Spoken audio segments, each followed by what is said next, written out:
What's up, Learn Zawadi community? My name is Jonathan Pulphus. I'm the host of Learn Zawadi, and today we're going to be sharing the gift that is Black Studies, the gift that is Amiri Baraka, the legendary Amiri Baraka. But before we get into this presentation, I need you to go ahead and grab something to write on. You grab something to write on. Grab a dictionary, or you can use your phone if you want to, or your tablet, whatever you can use to look up terms or terminology and words. And I need you to look up or look around you, find you a pencil, crayons, and markers. Without further ado, we'll get straight to it. So the agenda for today's, definitely we're gonna do a word break. We wanna make sure that we got we on the same sheet of music, the same language, the same understandings when it comes to some of these words we'll be going through today. Then we got some activities, we got some biography. We wanna learn, where was Amiri from? What is Amiri known for? What are some major events in Amiri's life? Then we're going to get to some of his major works that he's put out there, that he's contributed when we talk about American development. Then we're going to talk about his impact today. How is he relevant? How did the residuals of his work from back in the day still have ripple effects in society, in this world, in our communities, and even in our neighborhoods today? Then we're going to have a discussion or like a reflection activity, sources, and then we're going to close. This is a picture of Amiri Baraka taken by Julian Wilson in the 70s, early 70s. So go ahead and pause this video. Before you do, listen to these instructions. I need you to grab that journal I talked about earlier in the first slide, and that writing instrument, that pencil, that crayon, or that marker. I need you to write at the top of the page, Amiri Baraka literacy moment. Then I need you to grab your dictionary or grab your phone or grab your tablet and look up these terms. The first term I need you to look at is Black Arts Movement. Black Arts Movement. The second thing I need you to look at is onomatopoeia. Onomatopoeia. Onomatopoeia. Onomatopoeia. The next word I need you to look up is 9/11, September 11th. And just write like a couple sentences, helping describe this so we're on the same page. And then when you finish writing those sentences, when you finish writing those definitions, you can start this video again. So for activity, I need you to pause the video again, grab that journal, grab that writing instrument, and then write these questions underneath your Amiri Baraka literacy moment. I need you to write this. How did the Black Arts Movement shape America? Oof, we're cooking with grease right now. How did the Black Arts Movement shape America? Secondly, who are some Black artists that were involved in the Black Arts Movement, also known as BAM? It sounds like onomatopoeia to me, don't it? What's the difference between the Harlem Renaissance and the Black Arts Movement? And you'd write that down too. And then you're gonna answer these questions with an artistic or a written response. So you ain't gotta write a lot of stuff. If you feeling creative, if you feeling like if you feeling like Basquiat, you can go ahead and draw you something. Whatever speaks to you but answers these prompts, go ahead and do that, and then you can start the video again. So getting straight to it, who is this man? Who is Amiri Baraka? Who is this brother? So Amiri was born Everett Leroy Jones, right? And he's a Libra. He was born October 7th in 34. And this is, that's probably I'm gonna give about 5 years after the birth of Martin Luther King Jr. I think King was born in 28. And so he's from the East Coast. He's from Newark, New Jersey. And he got the opportunity to attend Howard University. And I believe he ended up getting his bachelor's degree in English in 54. But right out of college, he went on to serve his country, right? We talk about patriotism. We talk about, fighting to protect your home by serving your country, and you joining the military, you joining the government, that being seen as the epitome of patriotic duty, if you will, right? So he joins the Air Force, flying planes and stuff like that, but he ends up getting a dishonorable charge. And I read somewhere, allegedly this is because of some texts that he had kept that weren't consistent with the other people's interpretation of America's values and principles. You can look more into that alleged dishonorable discharge that he ended up getting on your own time later on. He ended up participating though in the Newark Rebellion about 10 years later. And so for those who know anything about just the uprisings that were happening in the mid to late 60s. This is across the nation. So it was no different for the East Coast than it was for the West and the Midwest and the South, right? Amiri was a participant in the rebellion. He got arrested, I think, on a gun charge, and he ended up the court ended up not tossing the case out and stuff like that. But the funny part about this story is that he allegedly went before the judge and he recited like 2 poems. And so his lawyer was like, they tried to convict him or charge him based off of a gun charge, two guns allegedly, and 2 poems. And so, you know, Amiri was with the stuff. You know what I'm saying? Not only was he willing to serve and put his body on the line for this idea of patriotism when it comes to America, right? But he also was very much like the rest of the country, Black America, upset with the voting practices happening in the nation, the sluggishness of change, the extrajudicial killings, the murders that were happening, with regard to the Black community suffering the oppression in both physical manners, but also economically, judiciously, in the justice system, in the media. These are things that help contribute to the uprising. And if for those who don't know, Malcolm X ended up being murdered, I believe in 65. And so that didn't help, right? You had this national leader who was talking about and calling out with rawness the inequities in America, and he ends up being murdered. And then even after 67, the New York Rebellion that Amiri participated in, you have I believe it was 68, where Martin Luther King ends up being assassinated, right? Well, Amiri's in the midst of all this, and after Malcolm X ends up being killed, he changes his name from Everett Leroy Jones to Amiri Baraka, and so that's how we know him to be that today. In the midst of all this, though, he ended up publishing a lot of his work, a lot of poetry, a lot of some plays. In fact, he's known for a major play called The Dutchman, and that particular play has been remade over and over again, and we're going to talk about it a little bit more in his major work slide. But that was a major piece that he contributed when it came to what he was known for and how he got his name like heard throughout America. He ends up being a professor at the State University of New York in Stony Brook for about 10 years. But even after that position, he was off and on at different universities and colleges, and he would lecture and lecture and lecture, teaching young people the importance of art and the importance in its relationship to politics. And so it's important to emphasize that with Baraka, with Brother Baraka. He was very much aware of the way in which creativity and conversations around injustice, justice, the power, all those things were related. Well, he ends up getting this position as poet laureate in New Jersey, right? And that's in 2002, and he serves it again in 2003.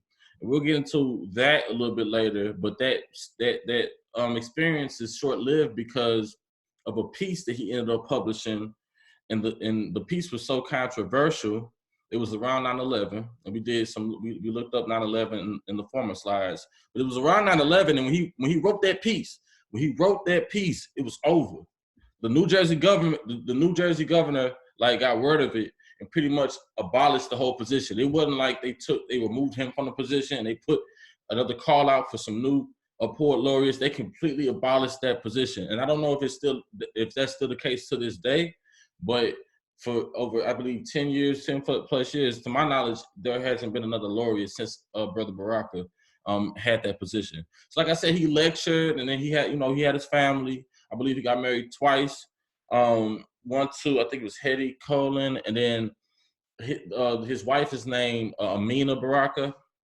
And between his marriages and stuff, he had 9 children, and he ended up unfortunately transitioning January 9th in 2014 at the age of 79. So that's a little background on Amiri Baraka. I would encourage you to do your own research, but these are some major points that I wanted to tease out. I wanted to just put out there for the audience so you all see what kind of conversation we have and what kind of legend we're dealing with. So when it comes to major works, and I alluded to this in the previous slide when I was talking about some of the plays and the works that ended up launching Amiri international consciousness. One of them was The Dutchman, and it's a film that really deals with gender, race, interracial relationships, a lot of things in between. And it was released in '64, but it's been readapted and remade. But when it was released, even the film itself ended up making it to the Venice Film Festival. We got the Obie Award for the Best New American Play. It was nominated for a Golden Lion Award, which is major, for the Venice Film Festival. In fact, one of the actresses on the film named Shirley Knight ended up receiving the Volpe Cup for Best Actress, right? And so this is a celebrated film. This is a film that got Amiri and his work and his art a lot of attention, and that's in '64. Transitioning to his other major work, and I hinted on this again when I talked about that laureate position, you know, that position that the governor had to abolish because Amiri came the way he came on this on paper for this text, for this poem that he wrote. It's called Somebody Blew Up America. Well, it was written in 2003, and remember I had us look up that one date in the former slides. And what was that date? 9/11, September 11th. And so Amiri basically used his platform, used his skill set, used his talents to basically challenge the normal narrative, the narrative that was put out by media, the narrative that was put out by the government of the United States, all across the board with regard to the way in which 9/11 happened, right? And so there were mainstream perspectives blaming, saying it was a terrorist attack that had nothing to do, no hand in, no foul play on the part of the United States government. But Amiri, understanding the tradition of the way in which the government has uh, pretty much used its wherewithal, used its power to control the narrative around major tragic events and not accept its role in it, use that reality to put out there a different perspective, right? And so he basically suggested in his work that the American government, officials in the American government were one, aware that the attacks were going to happen on the World Trade Center for 9/11 in the Pentagon. He put out there that he felt that it was, you know, a combination of, you know, greed, you know, imperialism. Basically, the 9/11 attacks were just an excuse for America to wage war abroad. And so read this quote from it, from this poem. It says, "Who make money from wars? Who make dough from fear and lies? Who want the world like it is?" And that's just a little piece of the larger poem. You got to read it. You got to read it. But after he released this poem, it caused a national outcry. Mind you, the nation is still tender from the results and the outcomes of that tragedy on 9/11. And so when he released this, everybody was upset. Everybody was up in arms. When I say everybody, I mean, you know, particularly those in power with proximity to, you know, up to the oppressor and stuff like that. And so the governor of New Jersey had to figure out what to do, and he ended up abolishing the laureate position that a brother Baraka had earned. But these are some of his major works, right? And like as you hear me talking, you get a better sense of the impact that it had on this nation, even today. So speaking of, you know, today, what is its impact today, Jonathan? Well, look, check this out. This is what Jono think. For one, truth ain't always the most fashionable. It is not always the you know, get high approval. You know, Amiri was never one to bite his tongue. Amiri was never one to compromise reality because it made people feel comfortable. And that's important. That's an important takeaway I want for young people and even families in our community to understand, is that everything is not going to necessarily be popular. Everything is going to necessarily not have its pushback. But it's important, if it's the truth, it's going to stand on its own, whether you like it or not. You call a spade a spade. It is what it is. The second piece is that creativity and power go hand in hand. And so Amiri would often lecture about the relationship between art and justice. You know, he always saw and he always used art as a medium, as a vehicle to illustratively transform community, right? It was about calling out decision makers. It was about calling out injustice. It was speaking to the lived experience of those who have the foot of oppression on their neck, to use the People's Institute language, right? And so those are important takeaways when you talk about this brother Baraka. But if you dive a little deeper into his art, right? If you dive a little deeper into his writings, you understand the tools and the ways in which he used the written word to express what on paper, what we say and what we experience and what we hear. That was powerful. And I'm speaking to that piece around onomatopoeia, right? And so we looked that up earlier, right? And it's about how we use these sound effects to illustrate and to bring alert, to bring attention, to alert and bring attention to what it is that we're trying to say and communicate on paper that we can't really communicate out through our mouths, right? So when you read some of his stuff, right, and in the Black arts movement, you had legendary artists come out of there. You had folks like Sister Saya Sanchez. You had the legendary sister Saya Sanchez and Nikki Giovanni, right? They all used language creatively to, really alert and bring attention to a particular issue in their community. And onomatopoeia is no different.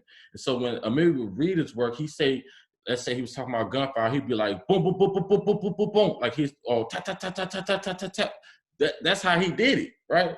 And so, that way of writing and stuff like that still applies today. You think about rappers and hip hop, for example. They use these add-ons, these ad libs when they carry out their delivery. Whether it be the Migos, the Migos, Waka Flocka. You can go throughout the whole list, right? A lot of that stems from a tradition of artists in the past applying that same kind of technique and mechanism to their work. And it's beyond just media, but I'm just using hip hop as an example. Pictured here is a photo of myself, a handsome brother, standing about 7'3", behind my youngest sister, my sibling, and my brothers at Cardinal Ritter College Prep in St. Louis. And this is Brother Baraka, center and stage. He was in St. Louis lecturing and attended this event at Cardinal Ritter. The photographer is none other than my mom, is Lolita Zazzaretti. This is in 2011. He unfortunately passes 3 years later. So just for the reflection piece, that's a lot of information, Jono. That's a lot of stuff you just shared. Bring it all home. Well, go ahead and pause this video. I need you to grab your journal again. I need you to answer this prompt artistically, or you can write it written, right? You can make it written. What are 3 things you learned from this slide, from this presentation about Amiri Baraka? What are 3 takeaways you learned from Amiri Baraka? And this can be artistic and this can be written. Once you complete those 3 things that you took away from this presentation, I need you to go ahead and take out that journal, take out that thing you wrote on, that piece of paper, and send your response to zawadi@gmail.com. And with your subject line, put Learn Zawadi, your initials. These are some sources I use to help assist with the presentation. And as I always do when we are about to close, I need you to understand this. This whole platform is about sharing the gift. And today I shared the gift. We shared the gift that is Amiri Baraka.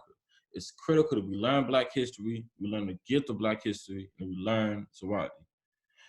Be on the lookout for future videos and that are coming up and coming forward. We just did one on Ann Moody. If you haven't checked that out, check it out.